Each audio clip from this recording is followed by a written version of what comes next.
So welcome, everyone. Thanks for joining us today from all around the world. I'm Angela Fobbs, the Global Communications Director, and I'm also a Florida voter. We would love our guest today well, we've already done that. So at the end of this meeting with Chair Fried, we will discuss our DA volunteer opportunities with the DA state team, and people will also have the opportunity to get help with voter registration. We'll add the Zoom link for live voter help in the chat in just a bit. And so today we are thrilled to have Nikki Fried, chair of the Florida Democratic Party, with us to talk about her lifelong dedication to democratic issues, her service as Florida's Commissioner of Agriculture from 2018 to 2022, and her barnstorming work over the past year to revitalize the Florida Democratic Party, which is awesome. Democrats abroad, Florida voters will join the party to turn out and flip the vote for the Senate seat, the congressional seats across the state. And many of us also who can vote down ballot to shrink the Republican control of Tallahassee. And last but not least, we must vote to pass the Constitutional Amendment 4, limiting government interference in abortion, and also Constitutional Amendment 3, legalizing recreational marijuana. This event has been organized by DA's Florida State team and co-hosted by the Democrats Abroad Global Women's Caucus, the Global Seniors Caucus, the Environmental and Climate Crisis Council, and our Global Hispanic Caucus. So once again, after we talk with Chair Fried, there'll be some opportunities to hear about volunteering for phone banking, voter assistance, Intercom, our platform that we use to answer members' voting questions.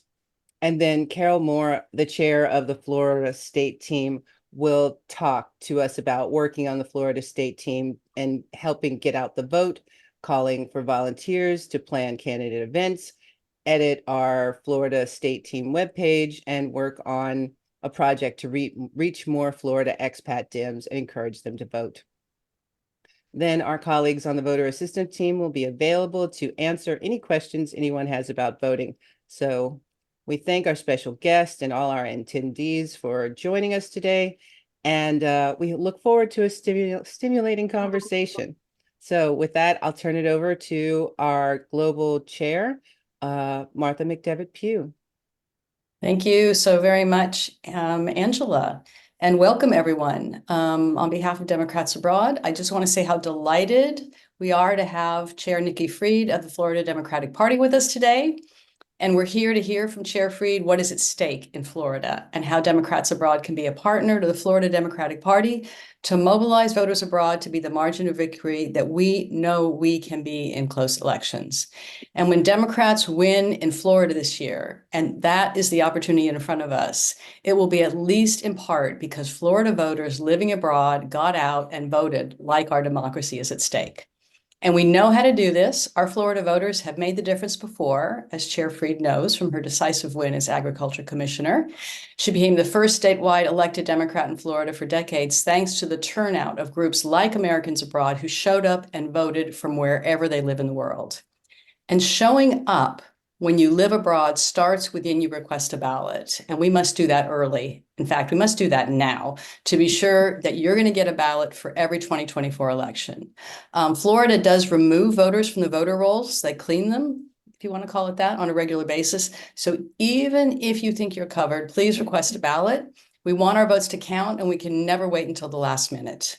We have a terrific partner in the Florida Democratic Party, and we are here for Florida Democrats to be successful. The partnership with Florida Voter Protection Teams means that we have been able to cure ballots with missing information or signatures before Election Day, which adds to the number of ballots that are counted. And that's huge.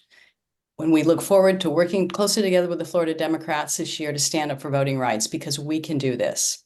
So we'll hear today how Florida is at play, and we must get this message out to all of our voters abroad. Those who are already on our mailing list, of course, who we can call, but especially with digital outreach to the Florida voters out there who don't even know they can vote from abroad or how to do that.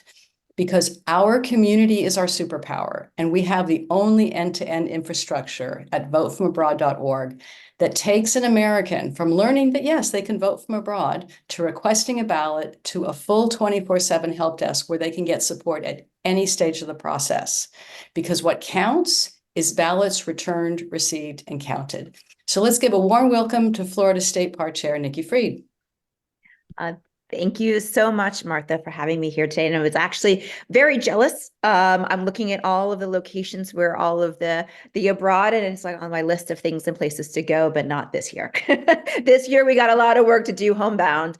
But really, it's just such an honor to be with you all today.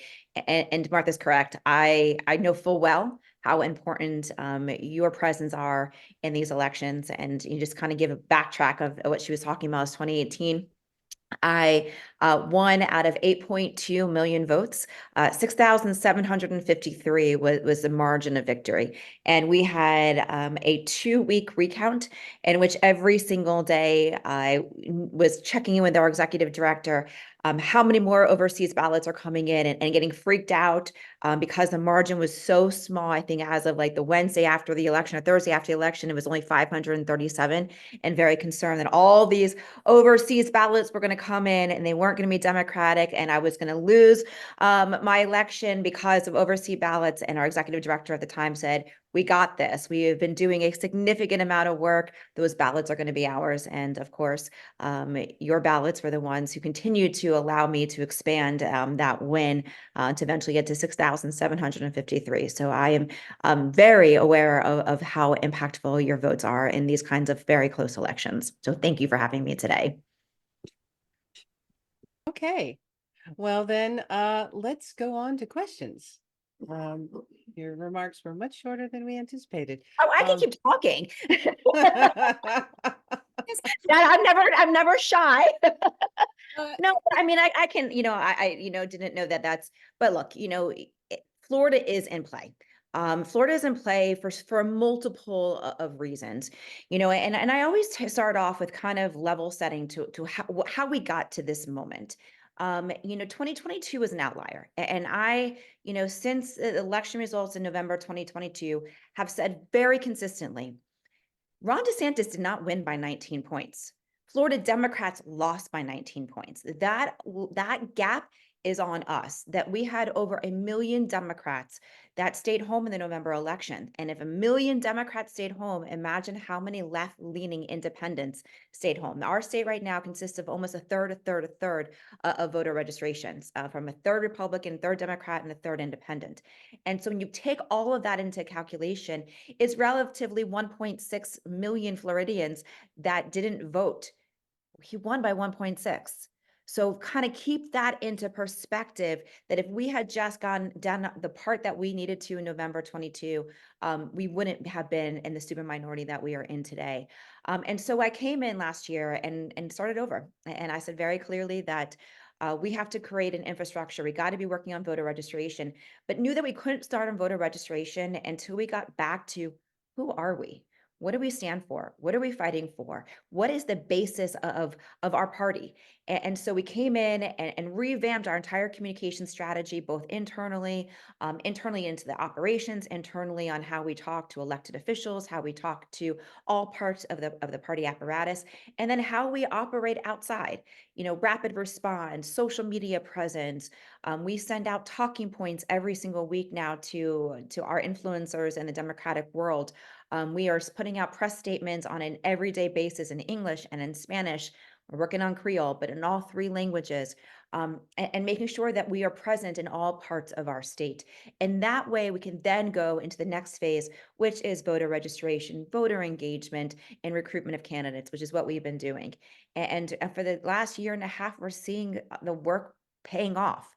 First flipping Jacksonville last year, not only the historic win of Donna Deegan, the first female mayor of Jacksonville, first time a Democrat has been elected countywide there for mayor in almost 20 years. We also have the first Black female that we elected to property appraiser. We flipped some of the city council races, and that was last year. At the end of the year, we also saw in one of our Miami-Dade races, we moved the needle about 30 points. A seat that in 2022 we had lost by 34 points. DeSantis won the seat by 34 points. And last year in a special election, our Democrat lost by 500 votes. That shows that, and we put no money, I think $1,500. So if we had actually invested in seats like that, just a small little investment would have potentially flipped the seat. And then of course this year, having actually flipped a seat, which is House District 35, which is central part of our state, a seat again that the Republicans did not think that we were going to take. I think the statistic is the last time a Democrat held that seat was when Senator Nelson was a House member. That tells you how long ago that was a blue seat. And we're seeing those tides really change and momentum shift in our state, that Republicans have taken us into such an extreme direction. I was born and raised here. I have never in my entire life seen such polarizing of our politics in our state, the extremism from the Republicans, the 6-week abortion ban, the immigration reforms that they have kicked so many of our immigrants that are the bedrock of our communities out of our state, to being the highest teacher shortage in the country, lowest pay for our teachers, the environment. I mean, the list goes on and on and on of all the things that they have done to the state. While at the same time, property insurance is the highest in the nation, 400% increases since Ron DeSantis became governor. All at the same time, where people can't afford to live here. ACA enrollment is #1 in the entire country, is here in Florida, with the two cities of being Hialeah and I think Aventura as the highest enrollees in the entire country. We've got a lot of work to do, and unfortunately, the Republicans are not taking this seriously. They spent more time during legislative session talking about Confederate statues and pride flags on buildings and reducing the age to buy a firearm from 21 to 18. There's a lot of work to be done, but I feel the momentum. I feel the energy, and that Democrats are back on the map because all of us are leaning in to take back our state. Wow, we're so happy to have you, and I'm totally shocked that they reduced the age for firearms. Well, it didn't pass the Senate.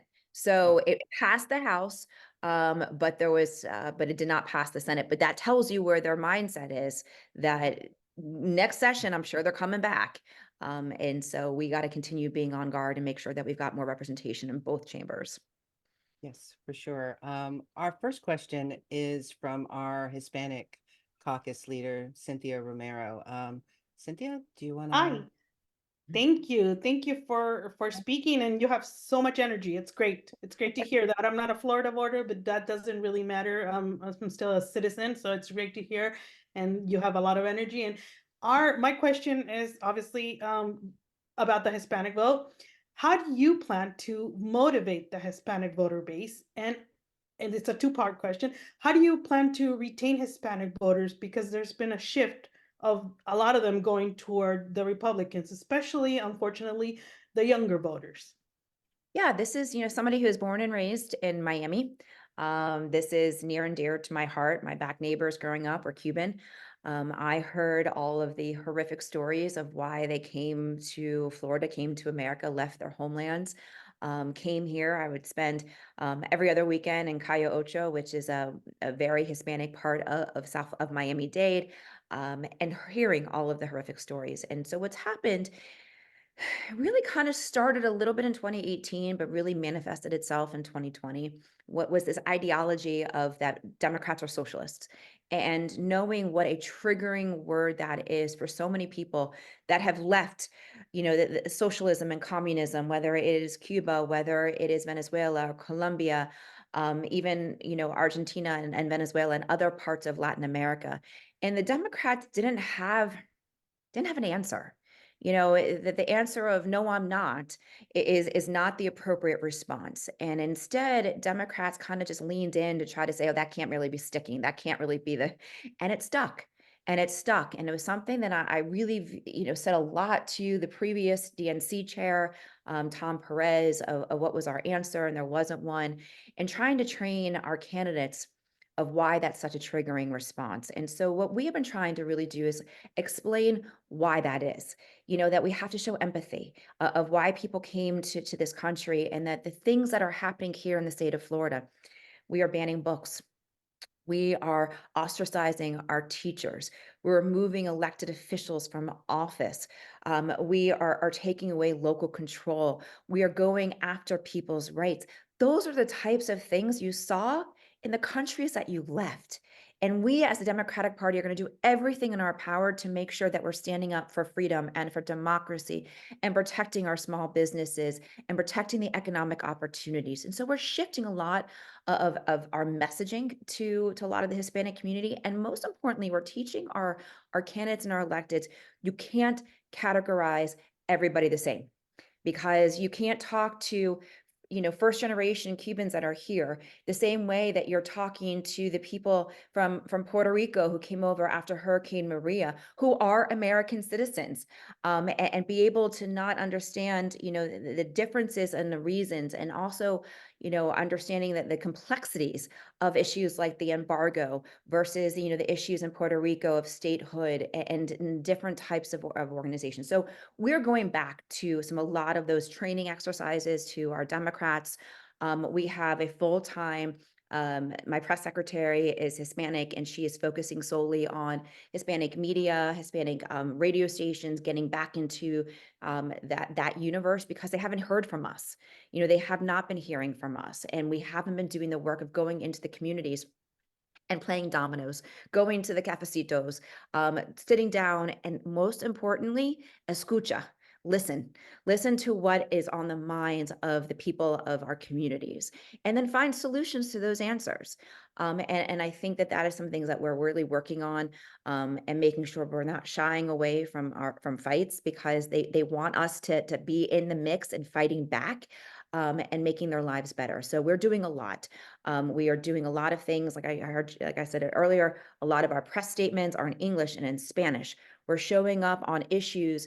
I marched on July 11th in 2021 with the increasing of some of the protesting happening in Cuba, showing up at moments like that and making sure that the Hispanic community of South Florida sees Democrats in the trenches, standing up for what they believe in, and making sure that our messaging really transcends partisan politics.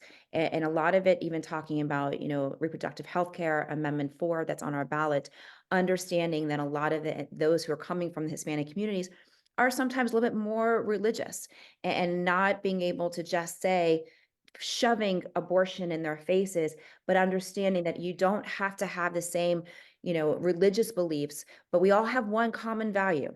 We don't want government involved in that conversation, and that it should be an opportunity for the woman, for the doctor, and for whoever they pray to be able to have those conversations, not for government politicians to make the ultimate decision. All right, our next question is from Carol Moore. She's our Florida State Team Chair, but she's also representing our Seniors Caucus with this question. Well, Nikki, thank you so much for that inspiring talk, because our Florida voters are really keen to get rid of Rick Scott, among other things, right? And I have also read that you have gotten congressional candidates in all 28 districts. So our people are going to be able to vote for Democrats across the state for Congress. So that is great news. But my question is about seniors. I'm a baby boomer, but also for young people, about Social Security and Medicare. I mean, it's under threat, as you know, Rick Scott. But the Republicans are using messaging of fear to obscure the fact that they would cut or freeze Medicare and Social Security.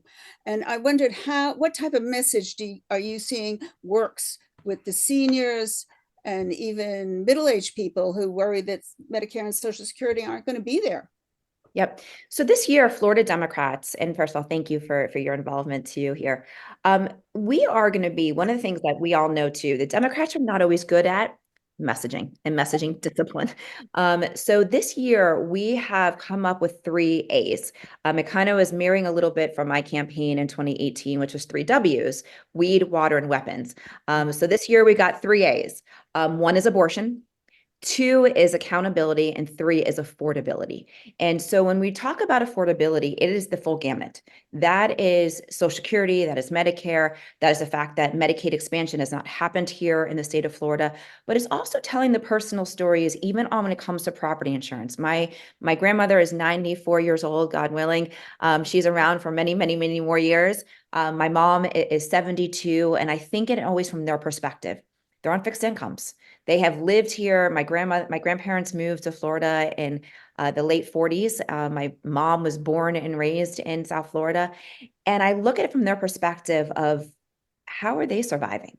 How are they surviving when my mother tells me that her insurance has just doubled, and now her insurance that she has to pay out of pocket is $4,000 a year, was before, now it's $8,000 a year. Where is she going to get those extra resources? And same thing as we continue to see just overall costs of healthcare. And so we are able to really kind of hone in on that message of making it a personal message.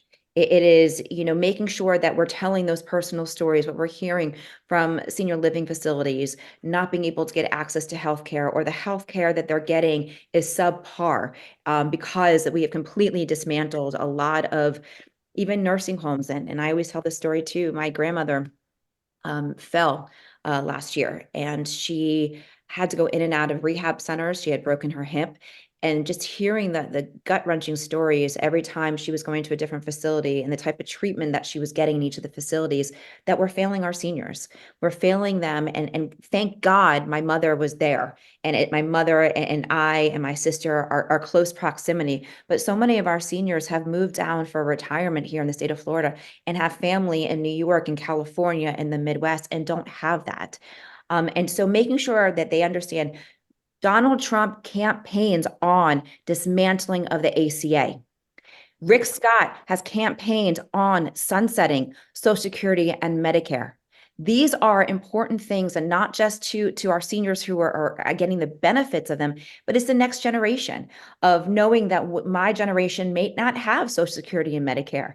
And are we doing enough for the younger generation too? And then the youngest generation, my 15-year-old niece, who definitely won't have any of access to this type of retirement plans and retirement when she gets into an older age. So we are seeing, when it comes to our seniors, they are feeling very mama bear right now, that they have an obligation to, at this moment more than ever before, to protect Social Security, Medicare, ACA, and abortion. We are about to, for any of you that are on this, we are about to put out some messaging guidelines for Mother's Day. That we know that so many of our matriarchs, I stand on their shoulders as we get through the 6-week abortion ban and the fall of Roe. And so many of our matriarchs are doing it for their granddaughters, and being able to bridge those two together to make sure that the voices of our seniors, so many have either fought in World War II to get us so many of these rights, or have done so much in their lifetimes to make sure that we're protecting these rights and freedoms. And we got to elevate those voices now more than ever before. Well, thank you for that, because, it really has to be the message. If you want to protect these, you have to vote Democratic. And thank you. Chris. All right. Our next question is from our Global Women's Caucus Chair, Ann Hesse. Okay, well, thank you for taking my question, Chair Fried, and I think you probably know what's on my mind. Okay, so my question is, changing the Florida Constitution requires a 60% majority, which means, of course, that Amendment 4 will need support from maybe a lot of Floridians who don't support Joe Biden. So what is the Democratic strategy then for reaching out specifically to those crucial swing voters? And what would be a winning message that all of us listening today could use to encourage our traditionally right-leaning friends and family in Florida to cross that red to blue line on just this one crucial issue? Well, I'm going to go one step further. So let's kind of level set too. 60% sounds like a really high threshold, but look at what our voters in Florida have been doing since really 2016. We have seen progressive issue after progressive issue, whether it is a fight for $15 minimum wage, medical marijuana, restoration of civil rights, protecting of our environment. all things that are would be in our minds partisan per se, getting 70-75% threshold above and beyond. Most of our progressive issues past that threshold. And so we saw the first time that cannabis was on the ballot in 2014 and got like 54-56%. But the next time it got like 72%. So we are seeing that there is a real way that Floridians are just not liking the extremism of our state, and they agree with our issues. 77% of Floridians did not want the 6-week abortion ban. So let's start with that kind of threshold from stuff that we were talking about last year. And so now we are seeing an opportunity that we got 1.4 million signatures to get this onto the ballot to begin with. 35% of those 1.4 signatures were not Democrats. They were either independents or Republicans, because the winning message is a couple of things. First winning message is this: government does not belong in this conversation. When you talk about it just on that simplistic issue of government overreach, that goes through the roof, that you start seeing on when you go polling on just that talking point, 72% agree with us. So that's first and foremost. The other thing is what's going to happen. And I hate saying this, women are going to die under the 6-week abortion ban. You're going to start hearing the stories like we've been hearing out of Texas, out of Ohio, out of other parts of the state that have already been, Alabama, that have been living under different types of abortion bans since the fall of Roe.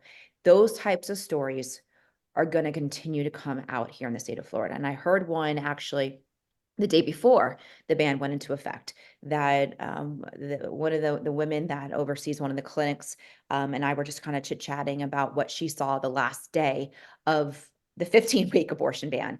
And she said that she was just locking up a door, and a 20-year-old with her mom came to the clinic, and they just locked up, but she had been going through transfusions because she was sick and did not realize that she was pregnant, and was at like 8 weeks. And so if they had not gotten her back in that moment and that day, because again, we have a 24-hour waiting period. If she had not gone in that day to have that first doctor visit, the following day, she could not have had an abortion, which meant that she would have had to carry the pregnancy, even if potentially putting her own personal health at risk. That kind of stories is going to continue coming up, where most women probably don't even know that the 6-week is in place. And so they are thinking that I've got still time to make this decision. And the reality is you don't. And so you are going to start hearing more and more of those stories. And it's going to be really important for all of us to elevate them, to continue telling the stories. And I think that the more people are hearing and seeing people that are being impacted in their lives by these decisions, I think that we're going to get there. But again, you are right. Democrats haven't been able to do this stuff by themselves in a very long time. We are always going to need independents and moderate Republicans to cross over. And we do see that from polling that I was privy to, that I know I'm not supposed to be, it was by a Republican pollster, so that they've got a problem with suburban women. And they know that that is a big problem that they have. My goal is to make sure that it is not just enough that they're voting for the ballot initiative, but they've got to vote blue all the way back up the ballot, because how can you go into the ballot box and vote to protect your rights and then vote for people who are going to take them back away? Whether that is Donald Trump, whether that is Rick Scott, whether that is members of the congressional delegation who vowed to vote for an all-out abortion ban across the country. So my job is to make sure that we are connecting those dots, that it is not just enough to vote for the ballot initiative, but it all will be lost if Donald Trump is back in that White House.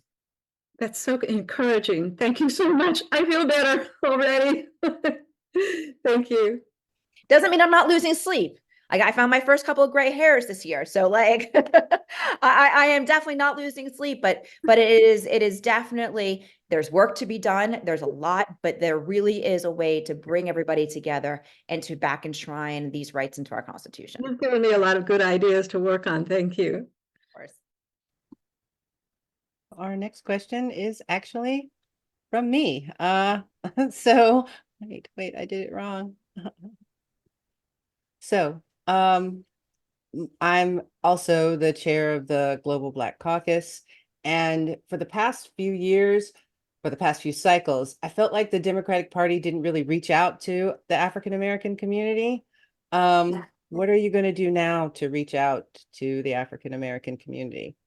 And you're right. And it's not just the Black and African American community, it's all minority communities. Everybody takes the votes for granted, takes the coalition for granted, comes to Black churches a couple of months before the elections, if a couple of months is even a thing. Don't talk to a lot of our influencers. And the same thing, you know, that I was saying even earlier, it's a lot of it is listening to the concerns and issues on the ground at the front end. So we have been starting a lot of this stuff last year.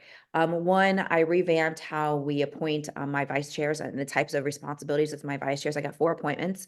One is for Black outreach, one is for Hispanic outreach, one is for interfaith, and one is for labor. And so this way, there is somebody inside of the party who is solely focused on each of these demographics, going into these communities at an earliest part. Not only going into the communities to listen, we've had Take Back Black History. So that is a theme that we have here in the state of Florida. It's Take Back Florida. And you see it's not Turn Florida Blue. It's Take It Back so that everybody feels that they are part of this big tent, even if they're not Democrats, but independents too want their state back. Moderate Republicans who are tired of the MAGA extremism says Take Back. So we did a Take Back Black History tour last year, going to parts of our state that we hadn't been to, you know, quite honestly, in quite some time, making sure that we're elevating Black voices. We are going to be doing this year another statewide tour with a lot of our Black pastors, having those early conversations, and going also to the heart of what has Joe Biden done. You know, that the accomplishments of the Biden administration. And I always love saying this, and you all should be very proud of this one too. Having the first ever Black female Supreme Court justice was such a huge accomplishment. And again, a Floridian and also went to the same high school as I did. So Ketanji is a couple years older than I am, but we all did speech and debate at Miami Palmetto Senior High. So I take a little bit of badge of honor that she's a Florida Panther. But, you know, in showing some of those accomplishments of those types of issues, such as more, you're seeing more generational wealth being built right now in a lot of our Black-owned small businesses, making sure that we're combating racism. And here in the state of Florida in particular, Ron DeSantis and the MAGA extremism has really given us opportunities to show who we are, what we fight for and stand up for. You know, when last year they started changing all of our curriculum that, you know, whitewashing our Black history, saying that there was some type of personal benefit to slavery, Florida Democrats didn't back down. We leaned in and protested and fought hard. The vice president came to Jacksonville to have her own speech about these issues. And it's making sure that Black voices are the forefront of the party apparatus. Our first vice chair elected is a Black female. A lot of my committee chairs inside the party are also Black strong women, and making sure that they're seen, because we know a lot of this is representation. A lot of it is making sure that the community is seen, heard, and felt that they are part of what we are building. And we are also recruiting a lot more candidates that are people of color, to make sure that it is truly a representation of who we are as Florida, who are we as Florida Democrats. We are also investing early in Black-owned media outlets. We have already started putting in digital ads, but also print ads. And making sure that when we are hiring staff and we're hiring vendors, that it is more reflective of the diversity of our state. But always will take more ideas. That sounds really great. Much better than in the past.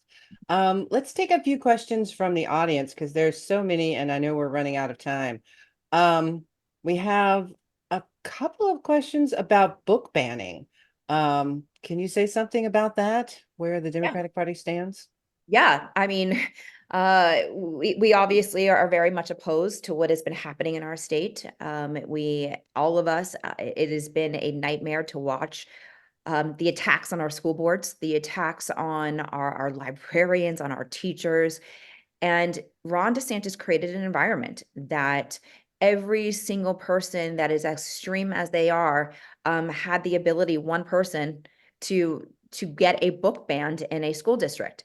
They didn't have to have kids. They didn't even have to have kids in that district.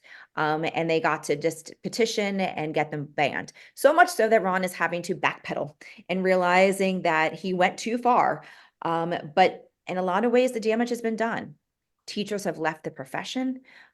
People have been finding alternate ways of educating their children.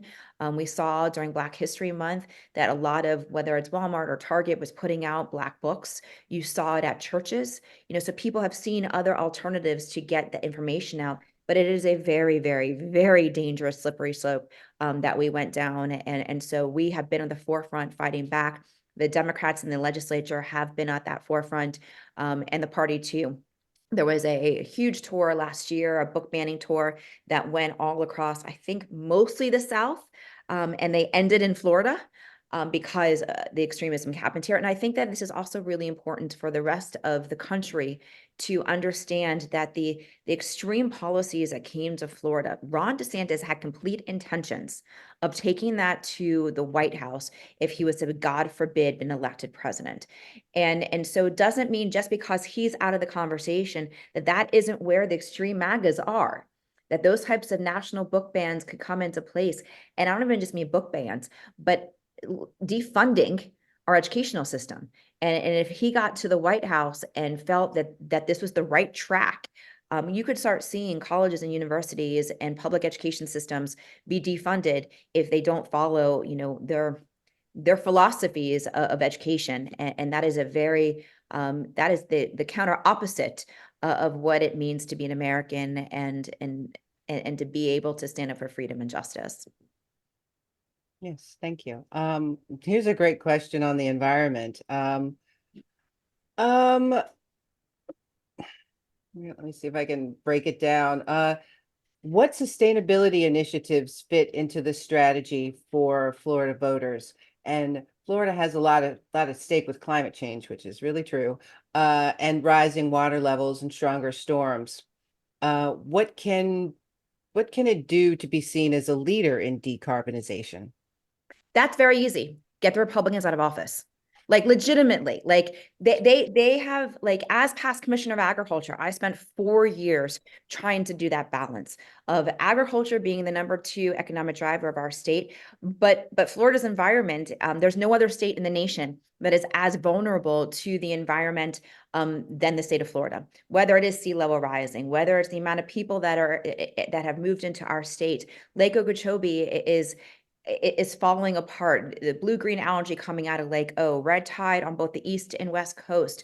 And if people want to know what's wrong with our insurance industry, it's because we haven't mitigated our own risk. Why should insurance companies come here and mitigate our risk if we're not willing to do it ourselves? Hardening of buildings, making sure that we're going to alternate energy sources, making sure that we are doing better when it comes to our drainage systems. In Broward County last year, we had one storm and it flooded a very impoverished community. And DeSantis never even called for a state of emergency or even came to visit those communities. And when money was passed to change and to fix even the drainage system out in that community, he vetoed the money.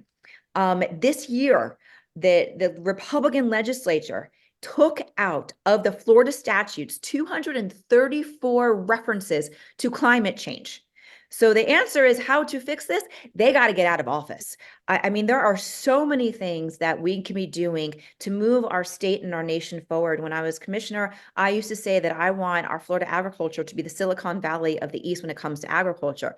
New drip technologies, vertical grows, ways to make sure that we are sequestering carbon, that we are planting more trees. We actually got a $2 million grant that I'm surprised the Republican legislature signed off on, that allowed me to go and put more plants and trees into impoverished communities.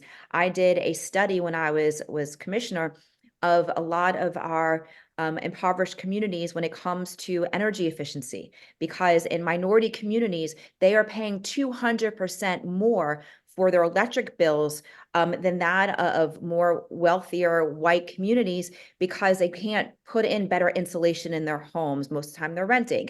They can't use solar panels because their renters and their landlords, mostly slumlords, aren't doing those types of things. New appliances, better lighting fixtures, all of that costs money. And so when they can't not only participate with the environmental saving aspects of it, but also the personal financial savings, you're seeing just a disparity between the two.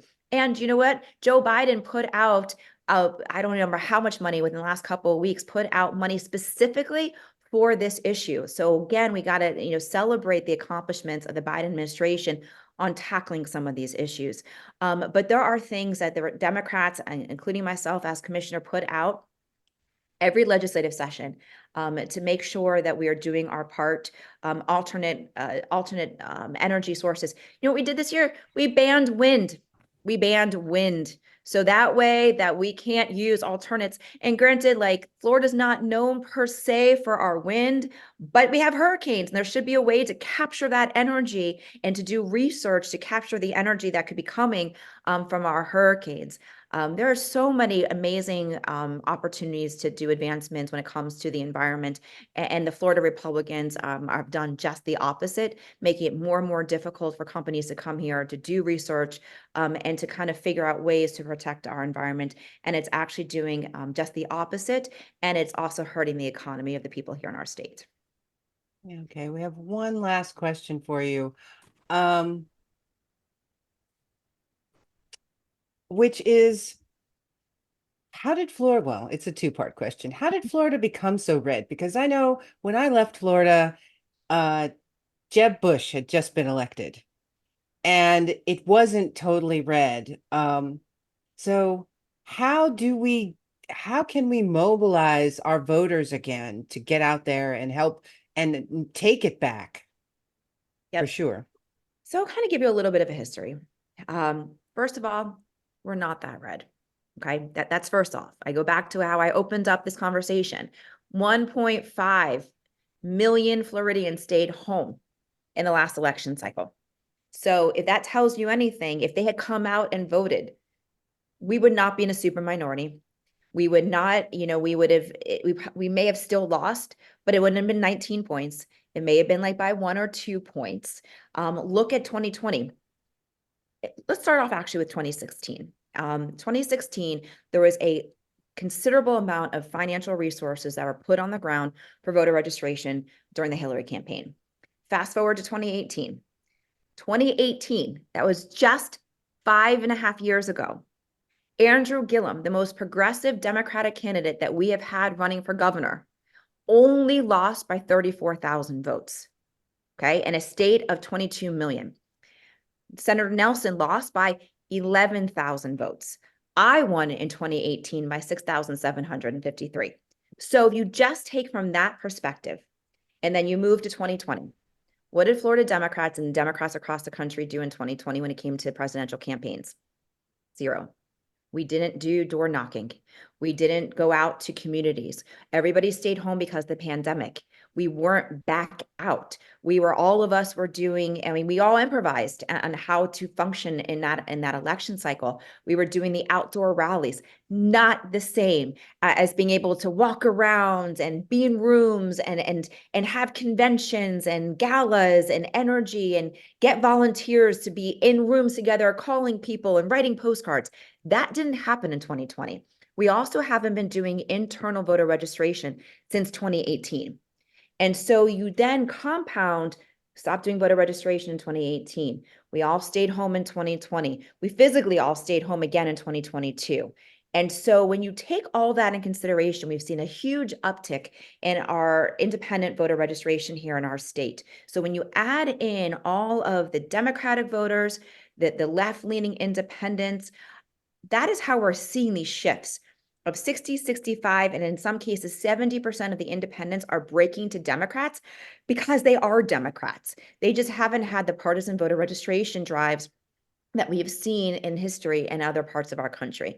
So what is on us? Making sure we're message focused, making sure that we're going back into our communities, going back to the basics, knocking on those doors, having those hard conversations that we haven't had since 2020, and making sure that people are feeling seen. And that is what so much of what the Florida Democratic Party has really been doing is showing back up, showing that there's life here, that there's energy, there's a fight that we haven't had inside the party in a long time. And when you add in all of those issues, today is a new day. Today is a new day in Florida, a new day in Florida Democratic politics, and you're seeing a lot more people step up to the plate. Like was mentioned earlier, we have all 28 of our congressional seats filled. That has not happened in a very long time. And our goal is to fill every House and Senate seat here in our state. We're still short, but we still have until the middle of June to get the rest of them filled. So if any of you have friends and family that are still living here in Florida full time and want to run for office, now's the time. If not now, when? This is the time to step up and to make sure that your voices are heard. This is a new day, and I do believe that when we say message focus, have candidates up and down the ballot talking about issues that transcend partisan politics, none of the things that we've been talking about are just Democratic issues. Reproductive health care transcends partisan politics. The unaffordability of our state impacts everybody. And of course, holding Republicans accountable for how we got here. That's the winning message. And a unified Democratic Party is going to see victories in November that we haven't seen in quite some time. Wow, that is really great. Thank you. Chair Nikki Fried, thank you so much for joining us here today. You've really run the gamut of the issues and I think really inspired and informed those of us who are going to be doing all this important outreach, registration, and making sure people return their ballots and get them counted and cured if needed. So thank you so much for being here today. When we spoke in Chicago a couple of weeks ago about what's at stake in Florida, your answer was everything. Is what I agree with 1,000%. And we're here for you. We are here. We're going to be doing all we can to get out the vote of our Florida voters abroad. There are many of them, and we have many in our database, and there are many more. So just wanted you to know that we're here for you. We're here for the Democrats in Florida, absolutely winning this year. And thank you so much for spending your time with us today. Absolutely. And thank you all for joining as well. And thank you for staying engaged, even though that you are not here, but really it is everything. And what I say to our staff and to our team, one, we say one team, one dream inside of the Democratic Party staff. Because we understand what is at the line. We all roads go through Florida to get to the White House. When we can pull a victory for Joe Biden, Donald Trump has no other path without Florida. And so that's why it is so important. And because, Florida used to be, even as of, the 30th of March, 31st of March, a place where people can get access to reproductive health care. And we were on the front lines and the battleground for all of that. And what I've said consistently across the state and across the nation, that, to Joe Biden's team, if you want to fight back for democracy and for freedom, you got to come to the belly of the beast. And that is here in the state of Florida, and Florida Democrats are on those front lines battling back. So thank you. Appreciate you all. Yes. Thank you all very much. If everybody could just hang on, we'll hope you'll stay with us for a little bit more, so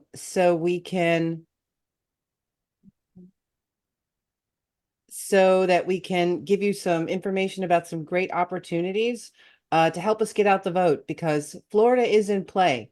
We have a lot of things that we can offer that you can help with. Carol? Yes, ma'am, I'm here. Hello, everyone. And can you put the slides up? Angela? Yes. Hi, everyone. My name is Carol Moore, and I have been a member of Democrats Abroad for about 30 years, but really became active when I retired and Hillary ran in 2016. I became a Florida voter because my parents were snowbirds. I'm from New York. And we now have a condo in Florida. And I not only am active in Democrats Abroad, but when we're in Florida, I actually am a precinct leader in the Palm Beach County Democratic Party. So I have two hats. And I have to say, having that talk and having those wonderful ideas put forward by Nikki Fried was truly inspiring. So first I want to thank everybody on the DA team who helped make this event happen. But I'll quickly go on to talk to you about how you could help us, me in particular as the co-chair of the Florida team, to get out the vote over the next 5 months. So we have a state team, Floridians Abroad, and we have a range of volunteer roles. Next slide, Angela. Okay, so our first and primary goal is to get out the vote. So yes, I see Louise would like a full recording of the session, and Louise, we are recording the session. And Angela will get that up on our YouTube channel shortly. Okay, so you can train for phone banking campaigns, and we have two of our colleagues who are going to talk about this more in depth in about 5 or 10 minutes. And it does not use your phone bills. It is done online through a call hub. So if you would like to train, we would love for you to help with our phone banking campaign to reach our thousands and thousands and thousands of Democrats abroad around the world to make sure they vote. We also provide voter assistance and voter protection, and two of our colleagues are going to stay on this call if you would like today to ask questions about registering to vote, getting your absentee ballot. Hang on, and there'll be a ability to talk to them. You can in country participate in country committee tabling. What we want to do in the team is research those competitive Florida legislative races in Tallahassee, that'll be in Tallahassee. We want to break the supermajority in Tallahassee and start to rein in these extremist Republicans and Ron DeSantis. And skip the next one. I needed better editing, Angela, that's a repeat. Thanks. Okay, we can use volunteers in communications to engage with voters living abroad, promote events, be active on social media channels. DA has channels. We can use your talents in this area to put more content out there. We have a state team website, state team page on the website, on the DA website. And we want to get content there to inform our voters about candidates, current events, and the critical issues. And there is also a Floridians Abroad page on Facebook. And if you'd like to help with that, the admin really could use some help, the woman that runs that, and also putting content on that. Just join, and that'll be a great start. Next page. Okay, we have events like today's event, and we want to have more. And I have thoughts, and we've done it in 22, and we did it in 20, of having candidates come and talk to us over the next few months. So you can really get close to what's happening in Florida. If you are a tech support, you can help with planning, candidate outreach, organization, etc. And I'm going to be hosting a Florida planning meeting on Thursday, May 23rd at 1 p.m. online. And we'll have that posted. Huh? Sorry. Oh, right. Yeah, we just came up with that. It's not yet posted. We'll have it posted on the DA website, Florida page next week. And I'd love to see you and hear what you would like to do and get things going to get our voters out. Next slide. Then there's bridge building, to build a network in Florida. I mean, very few Americans realize that we abroad can vote. Connecting to the Florida county Democratic parties. There are 67, even in some of the very red counties, there are Democratic parties that could use your support. I mean, if you spend time in Florida, definitely volunteering, even if you can get over there, but you can also do phone banking from abroad, et cetera, et cetera. So do get on their website and see. They have caucuses as well that you might be interested in, and you can join in their online events.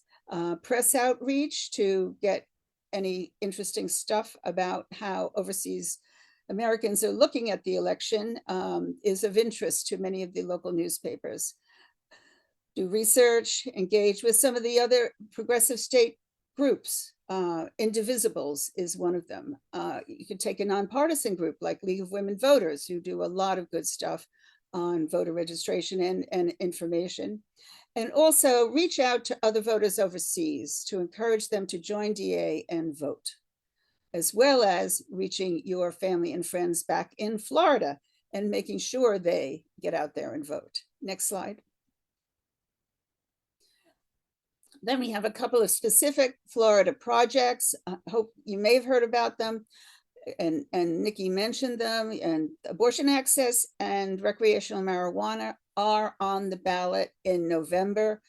And we hope they will be big drivers of all Floridians. And she said, in terms of abortion access, 74% would like to see this dreadfully extreme ban right now overturned. But we also want to do more, which has been blocked.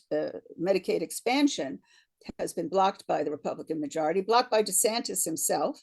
We have 800,000 Floridians, poor Floridians, who would get access to Medicare, Medicaid, if that was passed. So we will be working on that for 26, as well as clean water, which the Department of Environment in Florida is woefully lacking in enforcement against the favored corporations who give lots of money to Republicans. Lastly, we have a pending project, thanks to one of our members who is also head of IT for Hillsborough Democratic Party. He has access to the Florida voter database, which is public.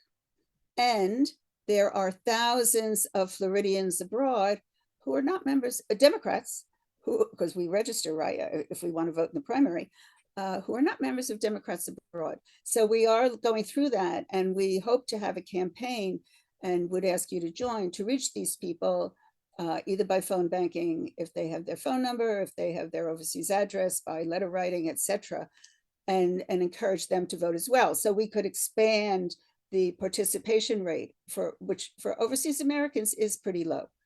So there's really scope to capture the attention of more Democratic Florida voters abroad. And we hope you will hear more about that come June time, when we'll hopefully have this project approved. Okay, that's it. So if you'd like to volunteer, please email me at floridademocratsabroad.org. And also, I hope to see you at our planning meeting. Thank you so much.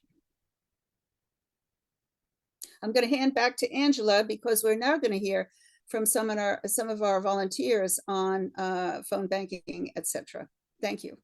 There we go. There you go. All right, our next group of speakers is our voter assistance team, or actually it's just Andrew. If you want to, sorry about that. There was a second name on the paper. Please go ahead and let us know about voter assistance, because that's super important. Yes. Hello. Thank you, everyone. My name is Andrew. I am actually an Oregon voter, but I live in the Netherlands.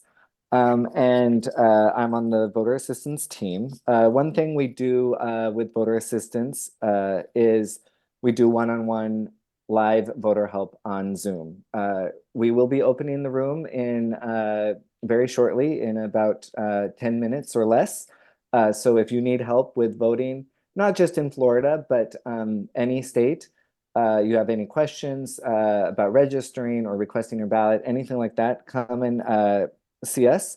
There will be a link. There's already a link in there right now, and I'll tell you another way to find us.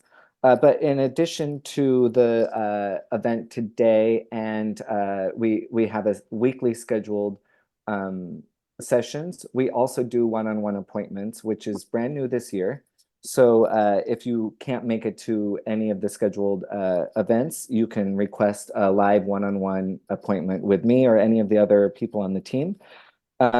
And also, if you want to help people live on Zoom or any other way, but especially for Zoom, you can take training and we can teach you how to do that. And you can come and see what it's like. And I will put the training link in there.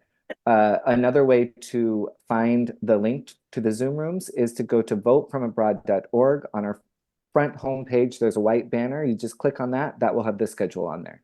So right now, I'm also going to put the training link in so you can get trained to help people on Zoom. Thank you so much for coming to the event, and we hope to see you in the Zoom rooms.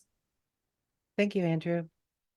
Yes, we hope to see you in the Zoom room, or please request your ballot at votefromabroad.org. Our next speaker is Katie Solon. She's going to be talking about phone banking, which has been one of our bedrock ways to reach voters for many years. Katie? Thanks, Angela. Hi, everyone. My name is Katie Solon. I am an Arizona voter living in Germany on the global phone banking team, and I'm also one of the DNC members representing Democrats abroad. Phone banking is always something important to talk about. How do we door knock? We've got members in 190 countries. We know where they are. We cannot go knock their doors, so we ring their phones. We reach people in an interactive way, the same way you do when you're on the doors in Florida or Arizona or any one of these states. It's the only way that we have really of interacting. What is it exactly? Carol mentioned you use your computer. We use a platform called Call Hub. It's free to you. It's free to the person you're calling. You see the scripts on the page. You see the information about the person you're talking to. And you get training to do this and all the support. So that's what it is. Who are we calling? For the most part, we call our own members. We call people who have given us their numbers and want to hear from us. What's different about this than calling in the US? Number one, the pickup rate. About 25% of our people answer. It's about 7 or less in the US. They don't hang up on you. They don't want to leave the call. In the US, you have to learn how to keep someone on the phone to give your message. With Democrats abroad, you have to learn to get off the phone because they want to keep talking. As Carol mentioned, we also want to call other people who are not DA members. And as we get those numbers, maybe from her project, we will be calling other overseas voters. So that's the what, that's the who, and now I get to the why. Why do we do it? Because it works. We absolutely have tracked this. It is one of the best, if not the best way to get our people to do the thing that we're asking them to do, which this year, of course, is to vote, get their ballots and get them back. But we have tracked various groups, and the turnout for people who have been talked to is 2 or 3 times greater than people we haven't talked to. So we know it works. It also fits any volunteer commitment. You can call a couple of calls a week, a couple of calls a day, 100 calls a day, whatever fits your schedule, time of the day, and your level of commitment. You can call alone wherever you live around the world. You can join groups that are calling. So phone banking really can be your thing. We hope that you will try it. It is rewarding. You multiply your own vote. If you're interested and you've called before, just go to the phone banking webpage to get updated and see scripts and what's going on now. If you're new, go to the other link that's in the chat, which is democratsabroad.org/phonebanking_training. We'd love to see you on the phones. If you have any questions, you can get in touch with us, and I'll put that in the chat as well, unless someone else will. And that would be callhub-helpdesk@democratsabroad.org. So love to see you on the phones. You'll love to be on the phone. You'll get a lot of appreciation from people, and you will see actual happening that people are listening to you, taking the info that you give them and using it to get their ballots and vote. Thanks a lot. Thanks, Katie. Yes, phone banking is really awesome. I wish I had more time to do it because it is nice to talk to people because they're usually very happy you called. Our next speaker is Randy Weitzner. She is our voter assistance person. Randy? I'm not the only voter assistance person. We're a team, but I'm here to talk about the help desk. So phone banking is great. Talking to members is great. And another way that you can reach out to members and help is through getting involved with the help desk. So we get requests for help from a number of sources.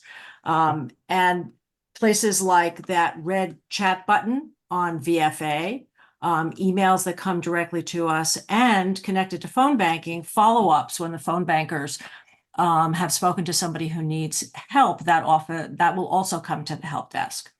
So in order to work on the help desk, members first have to take both modules of our voter assistance training. And this training will help volunteers learn where to get the information they will need to help a voter. So now is a great time to get trained as a voter assistant. Things are calm right now, and there's still plenty of time to get the lay of the land. As we approach fall and ballot drop day, voter questions and problems will increase, and we could use as many volunteers as possible to help us at that time.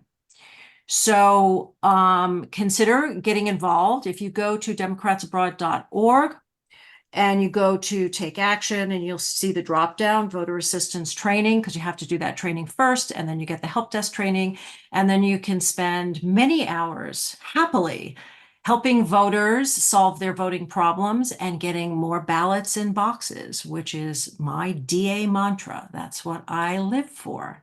So I look forward to seeing you on the help desk soon. Thanks. Thanks, Randy. We are just about at the end of our program, but I just want to make sure everyone knows. Randy mentioned ballot drop day. That is September 21st. That's when overseas ballots are delivered. And it's really important. It's not essential that you get your ballot before that day, but it sure does help if you vote in a state that you have to mail it back using the postal mail. Luckily in Florida, we can send our ballots back by fax instead of just, which is a little bit weird, but we can do it electronically. So I'm going to put some links in the chat for Vote from Abroad. You can go there and request your absentee ballot. Make sure that your overseas American friends and family are registered and requested a ballot. You can sign up to help with our Florida State team, as we definitely need your help. If you'd like to get in touch with the Florida Democratic Party, there's a link for that there, and also Ballotopedia in case you need information about things from your ballot. So with that, Carol, would you like to say one last word, or? Well, I would just like to say thanks to everyone for joining us today, for the team that helped put this together, for Maya Anderson, who is a member of the staff of Nikki Fried and helped us get schedules together, which, as you know, some of you may remember, we got bumped by President Biden in April. And we're just thrilled that we were able to have this fantastic talk today. So thank you so much. And we hope you can work with us both to get your own vote out, get your friends' votes out, and get votes out from around the world and back home. Thank you. And thank you, Angela. Thank you, Carol. And thank everyone for joining today. And we'll see you next time. Right Take out. care, everyone. Bye. Bye.